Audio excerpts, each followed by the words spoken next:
Hello guys, today I'll be showing you how I made this Vellum dynamic stitching effect. We're gonna recreate this in the simple scene, then we're gonna dive into this exact Houdini scene and I'll be showing you how I made this step by step. Before we start, I should mention that you can get this exact Houdini scene file from my Gumroad page. This is gonna include all the rendering stuff, all the lights, cameras, and you can see how it was made. Of course, I'll be breaking this down later in the video, but if you want to get the project file itself, you can of course get this from my Gumroad.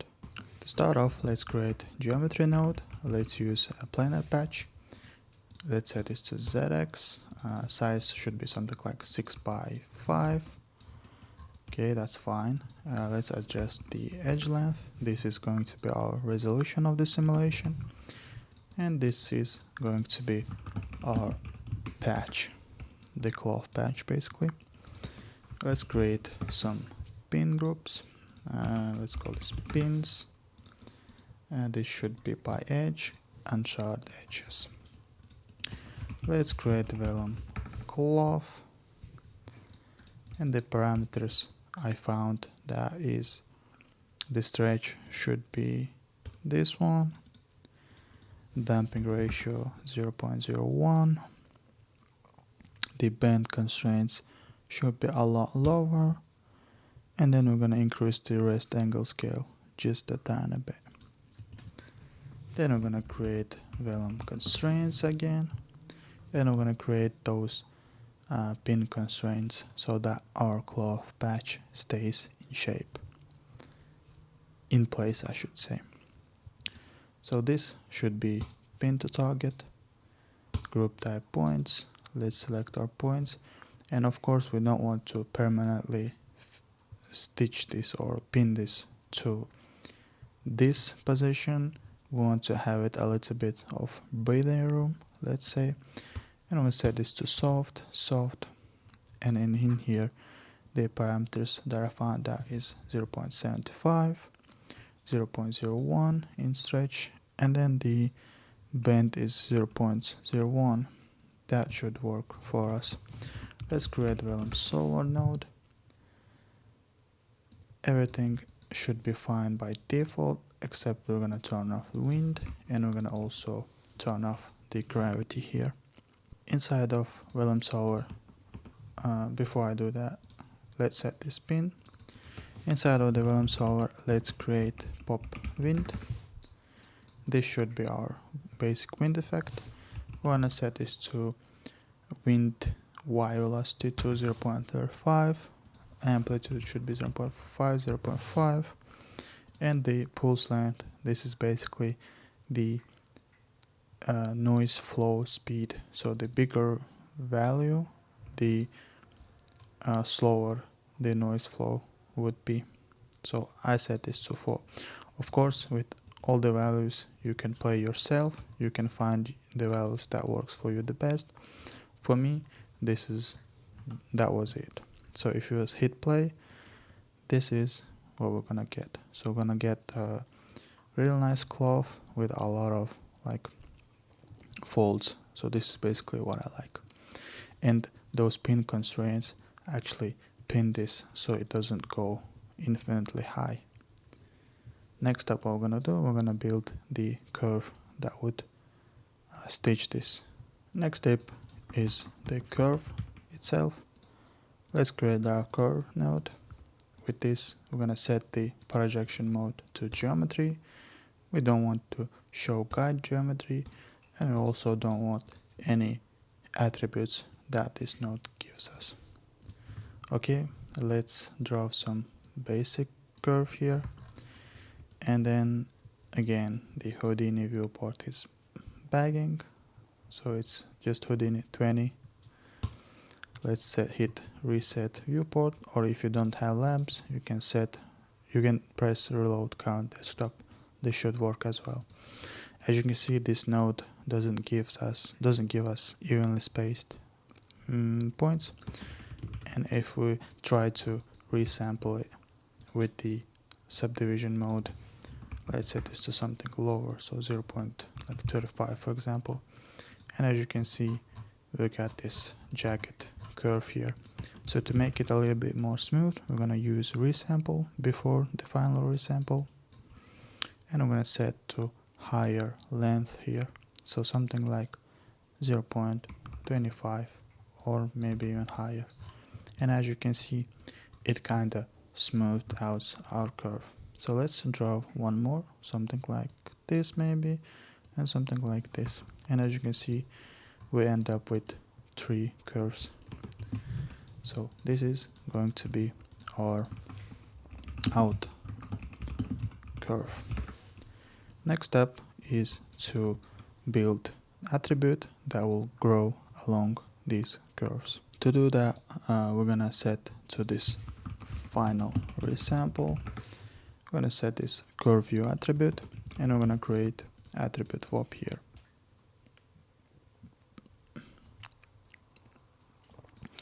With this attribute VOP, let's dive inside. Let's create fit range. Let's take our frame, and I'm gonna remap this frame attribute. So our growing should start at frame 20 and maybe go into like frame 60. And let's output this with the bind export to a mask attribute. And we can visualize this attribute with the color node. This is the way that I do this. And then I set this to infrared so I can get more informative visualization here. So if you hit press, you can see from frame 20 it starts growing, but of course this effect is just plain because we haven't introduced any offset yet. So let's do that, and this offset of course is going to be our curve U attribute. So we're gonna use a bind node, we're gonna import curve U, and then we're gonna subtract it from this frame. And of course by default nothing is changed because this frame it's not, so this curve view is from 0 to 1, but this frame is from 1 to like 250 basically. So that's why we're going to use multiply constant node, and this multiply is going to be how many offset frames should we have. In my case it's like something like 40 should work fine. And as you can see, basically we get this kind of growing effect here. We're gonna have another fit range after this fit node, and this fit range should allow us to control the follow width here. And of course I don't want this curve to grow evenly between all of them. As you can see, they all start growing and end growing in the same frame. That's why we're gonna do something a little bit fun here. Let's take primnum, let's say integer to float, let's duplicate this and take the num prim here. And if we divide this, we should get for each of those curves we should get evenly spaced value, if you can, as you can see here.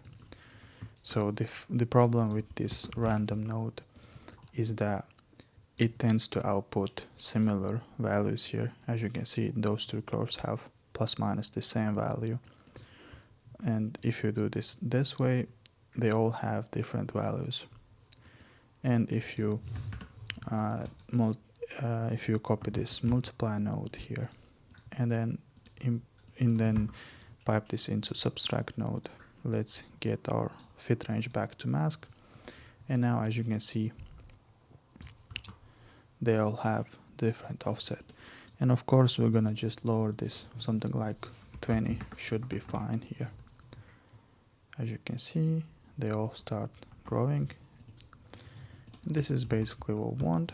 We're gonna call this grow attribute mask, and this is going to be it for the mask. Next up, what we need to do is we need to transfer this back to our constraints.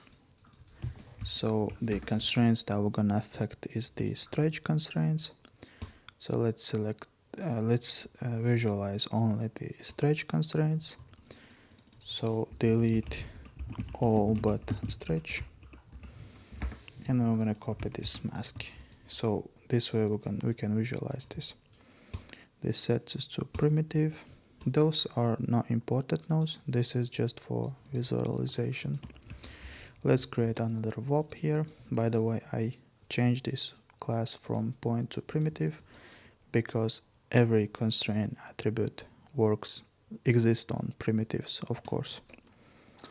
So that way, let's set this to transfer mask to constraints. Let's pipe this to second input. Inside of this node, we're going to use a import point attribute from the second input, and this actually requires point number, and we're gonna sample the nearest points to the curve with the near point function.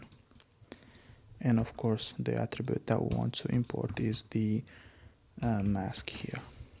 Okay, let's visualize this, and of course we're gonna bind export this to mask, and if you hit play we get nothing here because of course you have to set this VOP run over primitives.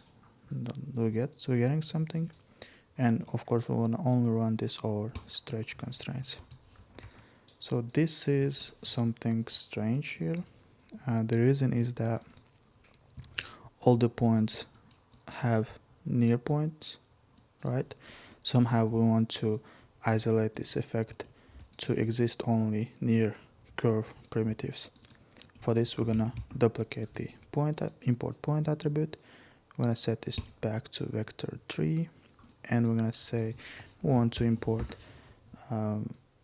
point positions of the curve, and then we're gonna calculate the distance between the all primitives to the curve point positions. Let's use fit range to remap it, and if we visualize this is exactly what we want, but we want the inverse of this, and we want to adjust this a little bit. So something like this should be fine. Okay, something like this. And of course this is not growing at all because we still want our mask, but we want this mask to multiply. So basically we create a mask for this mask, and voila, this is exactly what we want. Next step would be actually to dynamically adjust the rest length of the stretch constraint. Let's visualize after the solve, and as you can see we got nothing. The reason is because this Vellum doesn't update attributes. It only takes the start frame and then does its job. That's it. So somehow we want to transfer this back. For this we're going to use subsolver, and this subsolver should by default runs over the geometry, which is the first input. We want this to run over constraint geometry. So let's call this constraint geometry, and let's dive inside. Okay, so we're not use attribute copy here because we already transferred this, so we want this just copy, basically update each frame. Let's take this null, or you can just create a new one, doesn't matter, and let's call this constraints. Okay, I'm gonna hit Ctrl C. I'm gonna copy this. Let's dive inside. Let's create a node called object merge, and we're gonna just Ctrl V here. And we'll basically, if you untick this button, you can see that we just copied this geometry back. So what we want to do to this dop geometry, right, which is updating every frame, we want to copy the mask back to it. So we're gonna do mask, and this is of course primitive attributes, and let's see the result.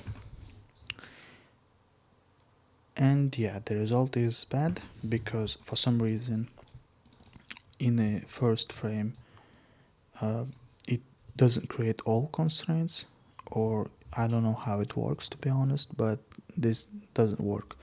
I believe that's because of this pin constraints that we have here. Maybe if we give it a different like pin groups, let's say pin S and then let's say pin B, maybe now it's gonna work. No, it doesn't work. So that's not the case. I don't know why, but it doesn't work. The fix that I found is we just create a enumerate node. What it does, it just gives a unique index attribute for each primitive, and if we copy using this index, it works perfectly. Yeah, there you go. So we still have our animated geometry, but the constraints now have a dynamic mask attribute. So for this mask attribute, we're gonna, again, let's pin this. This is again Houdini 20 viewport bug, another one of them. Okay, let's create Vellum constraint properties. This node should allow us to dynamically change the constraint properties. We're going to change the constraint properties of the stretch constraints, and the property that we need is the rest length scale. So let's type rest scale equals 1, and of course nothing is going to happen. But if we start to, for example, let's say 0.5, what should be, as you can see, the cloth becomes 2 times smaller because we are adjusting the stretch constraints. So we want to do that using our mask attribute. So we're going to say multiply equals. So we're going to take this as a main value, and then we're going to multiply this main value by the mask. So before we type our mask, we're going to type fit range. So we're going to basically remap this. So fit 01, because our mask starts from 0 to goes to 1. And then what we need to do is we need to invert our mask. So 1 minus mask, and then if you hit 0 and 1, basically what's gonna do, where the mask exists, it's gonna be 0, where it's not, it's going to be 1. And of course this is not gonna work properly, or it kinda does, but what we need to do, we don't want to set to 0, we just want something a little bit lower, something like this. And if you watch, so yeah, this is basically this exact effect that I showed you. Right now we want to, of course, if you merge this with the curve itself, of course the curve is not updating. What we need to do, we could use point deform, but I found that using the ray node works a little bit better for me. So we're gonna use ray node. We're gonna store all the hit attributes. So basically where this curve exists on the patch primitives. So let's take this hit prim and hit prim UV. Let's untick transform points, and then the method should be minimum distance. So basically storing hit attributes, right? And then we're gonna basically attribute interpolate using those hit. So if we connect, basically it's gonna just do this. Let's just adjust this. So this is out VellumSolver, right? Okay, so the interpolate doesn't work because we need to select our hit prim and hit prim UV. And as you can see, now it perfectly follows our cloth here, as you can see. Let's create sweep, round tube, and then if we look, it's quite low because we are interpolating basically everything. We don't want to do that, we just want position here. Now let's of course make it a lot smaller and maybe select the end caps. We can also attribute blur it and take the border points, and let's set this to something like 2, and basically that's it. If we want to adjust the P scale, we can easily do that as well. If you want to have spirals here, what you can do is you can have sweep node. Let's set this to round tube. Let's set this to 1. Let's create a wrangle. Let's set P scale, and inside the wrangle we're going to type P scale equals 0.0025. This is like a main scale, and then we're going to multiply this scale with our mask attribute. So we're going to start by 5, go to 1. And if you look, what's happening is that if you switch this to columns, let's set, for example, 4 of them, and then with this you can set this to per edge, and then let's just twist this like this. So it's gonna start big, then it's gonna slowly transform into thinner curve. And we're gonna also adjust the roll effect also with the wrangle. So let's set roll, and then the basic roll should be our curve view, and I'm gonna multiply this by maybe 25. Okay, so if you set the scale by attribute roll, this is maybe okay, so it's roll. Oh, okay, so we have to set this, of course, roll, and then I'm gonna roll. Okay, that's so yeah, this is what we get. And as you can see, they are different because they have different primitive lengths. What we need to do is we can over here, before we actually grow attribute, we can just put down the measure node, switch this to perimeter, and then we can say curve length. Okay, so this is going to be our curve length. And then with this here, we can introduce another variable. We're gonna get from primitives, we're gonna get our curve length here. And so I just forgot. And as you can see now, they're all the same roll. And then you can make this variable as well, the parameter, sorry, here as well. So that's it. So if you now look at the animation, it's all good. Okay, also what we want to do is we want to lerp this. So we want to lerp from roll to roll multiplied by 0.95, for example. And for the mask, we're going to use our mask attribute. And as you can see, what's going to happen is it's just going to transform from like a higher roll to lower, as you can see. And then with this sweep node, of course, we want to make geometries out of this. And yeah, you get this, as you can see. And then you can adjust the radius. Alright, so you have to find the balance here, of course, but if you look, color, let's just have something to differentiate them. There you go.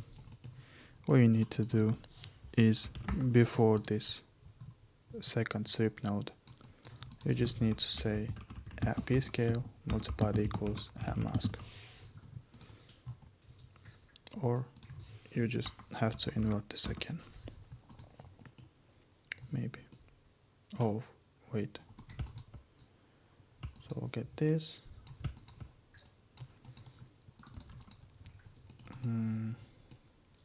Oh, of course we don't get any p scale here.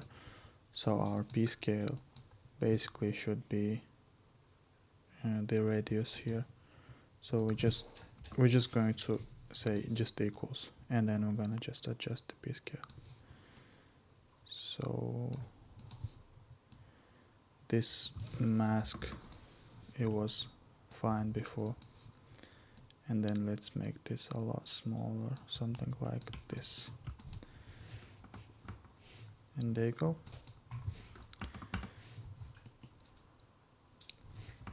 And what I did was, again, I just used the attribute remap sub, and I just remapped mask here, something like this, and this is what you get. There you go. Also, you can drop down the orientation along curve. This should give a little bit better job for the sweep node in order to maintain the geometry. So this is basically the basic effect. Now let's break down the global scene that I showed you. We're going to start off breaking down this scene file. I just imported the logo. I used the OD tools vector import node for this. You can also do it with the file node. You just have to properly set up in the Illustrator or whatever program you're using.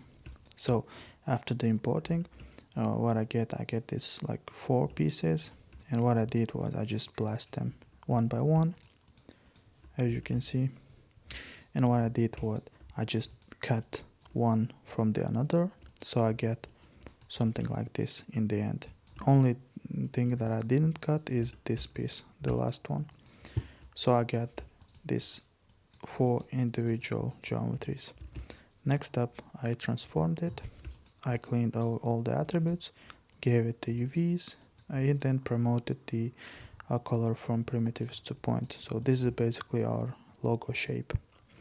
Next up, what I did was I merge the logo shape here, and I work for each shape. I created those stitches. You can't see them right now, but the way it works is that I use divide node to remove sharp edges, and then I use convert line, and I basically manually select this like top parts, and I use polypath to join the curve back. So in the end I got 2 curves, and then with the split node I just say split like one of them. This way I got like 2 different geos, and then this num of threads resample node basically allows me to set the amount of threads that I'll be getting in this geometry. So I did the same thing for each of them. The only exception should be this one, those guys. What I did was here I just cut out those stitches from the main pattern, and I gave them also the weight attribute here. So this is my stitched lines here basically. Then what I did was I jittered those points using basic vex expressions, and what I had was something like this, as you can see. I also resampled them and gave it them curve view attribute. Then I again get my static geometry, static patch. I stored the same way that I showed you before. Hit attributes, gave it the rest, and I also gave it random width attributes. So basically the width of those hair strips. and then I use this distance from target node. I'll basically set in this from the left upper corner. For this I used these expressions here, and this basically give me the distance from this point all the way here. And then the same way I showed it before, this is growing mask here. If you visualize this, this is how it looks. Right now we want to go back to our mesh here. What I did was I just get geometry here, not these stitch lines, and then here I just subdivide this using loop algorithm. Do the same mask, so I basically copied this from here to here. I get the same growing mask. As you can see, nothing is changed. And then if we look here, this same setup, like exact same really. If we look here, the same nodes, they are just named properly. And then what I get something like this. As you can see, if you visualize the mask. Okay, so this again Houdini. Okay, so this is the mask on constraints, and this is what we get. The only thing that I did here, I used point deform. I basically had this static quad grid, as you can see, and I deformed this vellum because I don't want triangles in the final render, because if you resample, if you subdivide the triangles, you get this weird artifacts here. I didn't like them at all.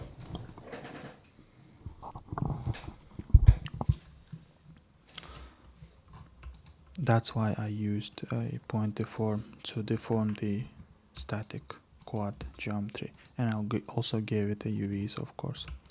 And this is my render cloth geometry. So if we go back here, again store hits, randomized width, and then I used the same attribute interpolate. As you can see, this works the same way. And with this node I used this displace node. What I'm saying here is I just want to distort every hair that is not affected with this mask. So when the mask comes, they slowly go to shape, as you can see. And here is the logic. I'm not gonna go through each node, but basically here I'm just displacing this by this like ramped values. Then I'm offsetting the dots, as you can see, these ones. If you go last frame, you can see them. I use this weight attribute that I set up before, and I basically displace them. And then this is distort by mask. This is basically adding this noise effect. So that's basically, as you can see, how it works. And I add also a jitter to those strains, and I also multiply the width by mask. So here it is, just multiplication, and I promote color for rendering purposes because Redshift needs primitives. Clean attributes, and this is my render needs here. For this cloth I also created the hairs. If I visualize them, you can see this is the hairs. What I did here, I created this basic volume noise vector using the bounds from those quads, setting up the velocity, activating those velocities by those bounds, and then basically setting the velocity vector. If we use hair generate node, as you can see, it's almost by default, you're gonna get this straight up hairs. So if you use guided vec node, as you can see, it just nicely organically distort those. Added some frizz, added some clamping, used a curling a little bit, and then I used a guide masking by random. And what I did was, for those masked geometry, I basically set those hairs a little bit longer, and I also freeze them a little bit, and I globally randomize their width, and I use guide deform to basically deform this with the animated cloth, and that's pretty much it. For rendering, it's quite simple. I have my cameras, I have those adjustments that I did here, I have my lights. So if we turn them off, first one is just the key light, just actually it's a fill light. Then I use the sun. It just gives this, as you can see here, some like fill light as well. And this is the main light. It just like gobble lightning from the top. I had this 3 object nodes. First one is just the cloth with the tessellation, then the knitting. With this I just selected the render polygon as hair, match Houdini mantra hair thickness, and then this cloth hairs, as you can see, is turned off. But if we go our redshift here in the objects tab, I turned off the candidate objects and just forced every object that has RNDR before, like prefix. Basically, I only get those little hairs in my render. That's what I'm saying here.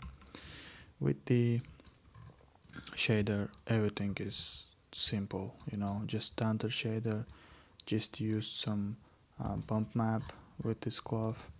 It's not even displacement. With the knitting, what I'm doing here, I'm just bringing in the color from the geometry, just desaturating them. And I also used this random hair node. What I did with this is I just used this random values, just to have a little bit of hue shift between those curves, just to give this a little bit more detail. And then what I did was I took the original color, I desaturated it a lot, and then using this again, this random value, I just remapped this, and I basically had this stray hairs here. And with that, basically here's the settings, and this is what we'll get at the end. So that's basically it for rendering. That's it for this tutorial. I hope you find it useful. As you can see, this is my setup, my final setup. As you can see, they are just nicely growing here. And again, this same setup that I showed you. Nothing is new here basically.